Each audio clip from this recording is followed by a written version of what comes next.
Bonjour à tous et à toutes, j'espère que vous avez la forme. Aujourd'hui je vous propose une petite vidéo sympa avec deux histoires du rituel provenant du blog partenaire de la chaîne, Creepypasta from the Crypt. Foncez les voir, il y a plein d'histoires super cool à y découvrir.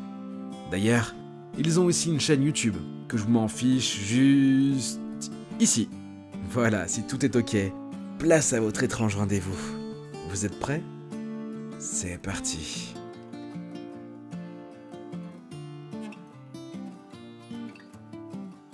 Je sais que tous mes camarades de promo ne sont pas au courant de cette histoire.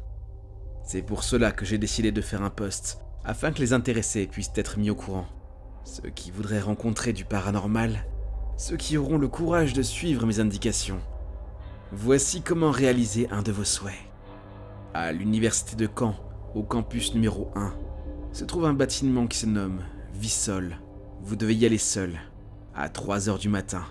La porte de l'entrée s'ouvrira à l'heure pile, ni plus ni moins. Alors, soyez sûr d'être dans les temps, sinon ça ne marchera pas. Si vous êtes arrivé dans les temps, mais que vous ne parvenez pas à entrer malgré tout, c'est que vous ne valez pas suffisamment pour la maîtresse des lieux. Vous avez la chance de pouvoir rentrer chez vous paisiblement et de retenter plus tard, à condition de lui faire une offrande considérable. Une fois à l'intérieur, vous serez dans une nouvelle dimension. Votre téléphone perdra le réseau et l'extérieur sera plongé dans le noir. Vous remarquerez que le bâtiment dans lequel vous vous trouvez n'est plus celui que vous connaissez. Les âmes des damnés ont souillé les lieux.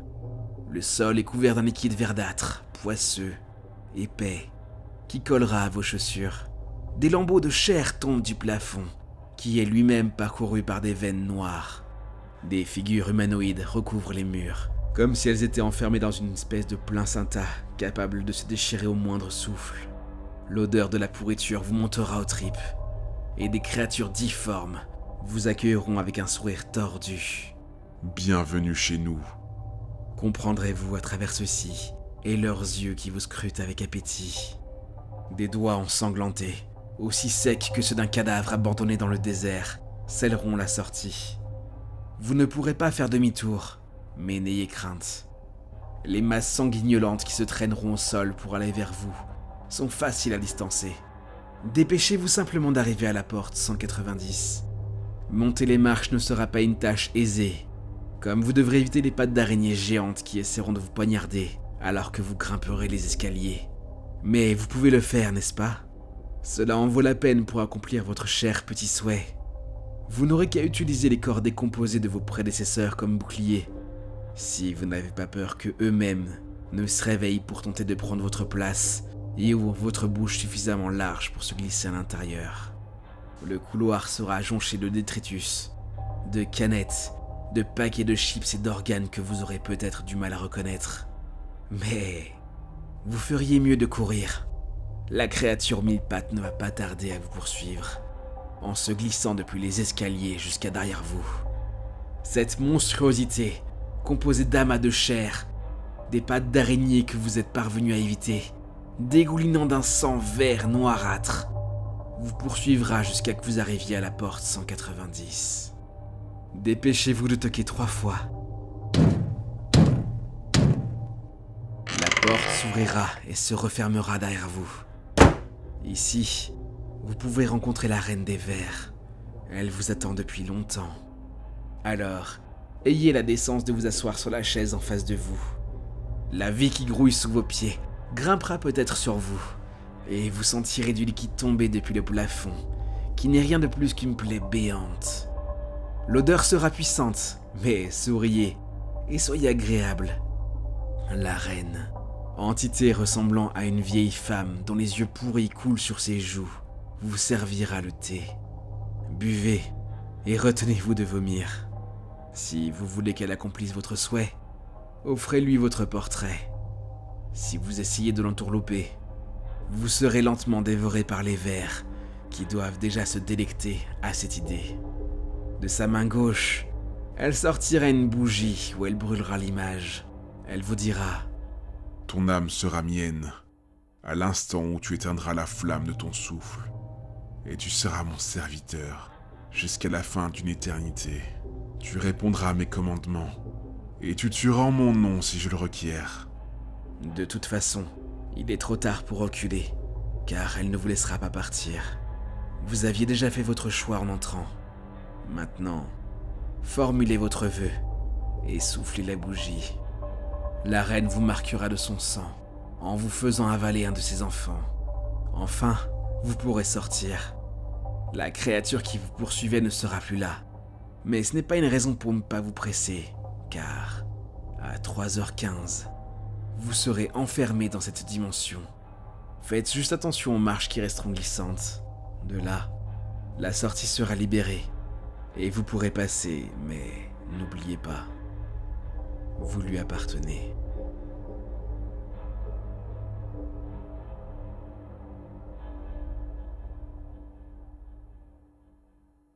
Si un jour vous souhaitez vous venger de quelqu'un, il existe un moyen. Cette personne doit vous avoir fait vraiment souffrir, parce que les épreuves que vous traverserez et les risques encourus pour mener à bien cette revanche sont potentiellement mortels. C'est décidé. Vous souhaitez toujours vous venger? Bien, prenez des notes. Mais je refuse d'être tenu pour responsable si les choses tournent mal. Voyez-vous, les êtres ou entités qui vous aideront à vous venger ne sont pas des plus recommandables. Elles ne sont pas non plus des plus prévisibles. En clair, ces choses pourront décider ou non d'appliquer la vengeance demandée. Elles pourront aggraver les souffrances que vous avez souhaitées pour votre ennemi, même si cette personne a de la famille, notamment des enfants, qui sont plus réceptifs. Il y a de fortes chances que selon l'humeur de vos exécutants, des gens innocents subissent les effets de la vengeance. C'est qu'une fois qu'ils ont commencé, difficile de les arrêter. Par ailleurs, parfois, et sans jamais que des raisons précises n'aient pu être déterminées, ils s'en prendront également à vous. En clair, si vous suivez mes instructions, vous passerez un contrat avec des exécuteurs de basses œuvres, cruels et incontrôlables, qui se réserveront le droit de modifier à tout moment les modalités du contrat, sans préavis, de façon unilatérale, et même de se retourner contre vous si leur soif de douleur n'est pas apaisée. Vous voulez toujours? Eh bien, je me demande ce que cette personne vous a fait. En tout cas, je vous ai prévenu. Vous devez absolument avoir quitté la forêt lorsque l'obscurité tombera.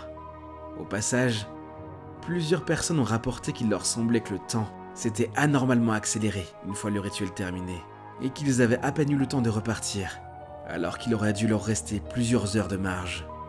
Vous pouvez vous déplacer à pied ou à vélo, de préférence tout terrain. Vous allez comprendre pourquoi. Les véhicules motorisés type quad ou motocross semblent faire échouer le rituel à une fréquence plus élevée, mais c'est vrai qu'ils offrent une certaine forme de sécurité en cas de repli. Veuillez emmener avec vous un objet de valeur, à la hauteur de vos moyens. Ce doit être un sacrifice pour vous. L'argent liquide est accepté, tout objet précieux aussi. Les inconscients ayant tenté de tricher avec un chèque ou une carte bleue ne sont plus en état d'expliquer les raisons de leur stupidité. Il vous faudra également des allumettes ou un briquet, une tablette de chocolat de qualité ou une autre friandise, et une dose de drogue, légale ou non, cigarettes, alcool, cannabis, cocaïne, etc. Prévoyez aussi de quoi écrire. Rentrez dans la forêt et ne perdez jamais des yeux vos camarades. Si vous êtes accompagné, la personne la plus désireuse d'effectuer le rituel de vengeance devra prononcer 3 fois les noms des entités que je refuse de retranscrire ici, en leur exprimant son souhait de les rencontrer, ainsi que les raisons, et ce, avant d'avoir parcouru 1 kilomètre dans la forêt. Veillez à être aussi loin que possible d'autres personnes à ce moment. Une fois la demande formulée, il semble que ce qu'il se passe ensuite puisse toucher tout le monde, dans un rayon plus ou moins étendu. Et vous ne voudriez pas mettre des personnes non préparées en danger, n'est-ce pas? Si vous échouez, ou si la demande n'est pas à leur goût, vous en serez quitte pour une bonne balade. Les choses pourraient être pires, croyez-moi. Si votre requête est acceptée, un sentier que vous n'avez jamais remarqué auparavant apparaîtra au détour d'un virage. Empruntez-le, il deviendra de plus en plus impraticable. Pierre, sable ou boue, ronces insérées, orties, racines protubérantes, dénivelé improbable pour la région. Tout est fait pour vous ralentir et vous décourager. Ne rebroussez pas chemin, il est déjà trop tard. Vous devez avancer pour avoir une chance de survie. Si vous apercevez des animaux sauvages, ne les regardez pas trop, même s'ils vous paraissent anormalement peu farouches. Vous pourriez remarquer sur eux des anomalies qui vous feraient perdre l'esprit. Important, si vous tombez sur une meute de chiens errants, cela signifie que les entités ont changé d'avis. Dans ce cas, déposez la drogue et la friandise sur la souche d'arbre la plus proche. Ainsi, vous pourrez passer au milieu des chiens sans qu'ils vous attaquent, même s'ils grogneront et qu'ils aboient. Sans offrande, ils vous prendront en chasse, et s'ils parviennent à vous attraper, ils vous tailleront en pièces. Ça serait dommage, étant donné que, dans ce cas de figure, le monde des vivants se trouve à quelques centaines de mètres après les chiens. Si vous ne croisez pas de chiens, vous allez pouvoir, peut-être, obtenir votre vengeance. Vous devriez apercevoir une sorte de hameau abandonné, constitué de maisonnettes en bois. Toutes seront brûlées, sauf une. Elle est pour vous. Sortez votre papier et votre stylo. Rédigez une sorte de contrat daté du jour, comportant vos noms à tous, ainsi que celui qu'on donne aux choses. Expliquez qui vous voulez viser. Pourquoi, quand. La date doit être avant le 31 décembre de l'année en cours. Et quel sera le châtiment? C'est le moment d'avoir de l'imagination. Vous pouvez tout souhaiter. De l'impossibilité d'obtenir satisfaction chez le coiffeur, aux aigreurs d'estomac ou flatulence permanente, en passant par la ruine financière, ou pire. Une fois les modalités d'exécution du contrat couchées sur le papier, précisez le paiement offert en échange du service. Signez tous vos noms et prénoms, puis placez le contrat et les objets de valeur dans la maisonnette. Assurez-vous que tout le monde est en sécurité, puis mettez-y le feu.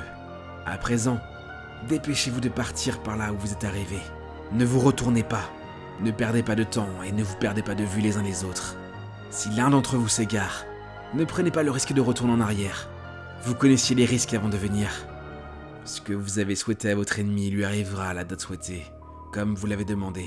Si vous ne constatez rien de grave dans votre vie, au bout d'un an, jour pour jour, vous pouvez, en tout cas normalement, vous considérer comme tiré d'affaire.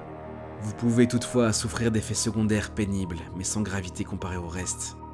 Ils peuvent être des migraines, des nausées, des troubles du sommeil, de l'insomnie, des cauchemars ou des terreurs nocturnes. Une sensation permanente d'être observé, des acouphènes ou d'autres sons que l'on est le seul à percevoir, ou enfin de la malchance chronique. Si cela peut vous consoler, il ne dure jamais éternellement et il n'y en a jamais plus de un ou deux à la fois. Pour ma part, cela fait 3 ans que j'ai arrêté de voir des ombres dans mon miroir.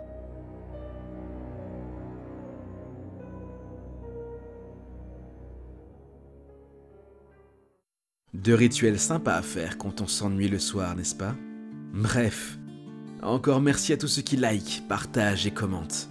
Vous m'aidez à faire vivre la chaîne. D'ailleurs, si vous le voulez et que vous le pouvez, il y a la possibilité d'aller encore plus loin en faisant un don sur mon Utip ou mon Tipeee. Même 1 € aide beaucoup. Bien, sur ce, passons aux 3 mots du jour. Aujourd'hui, ils sont plâtre, groseille et carte. Si vous ne savez pas quoi en faire, foncez voir en description, tout y est indiqué. Sur ce, je vous fais plein de bisous baveux.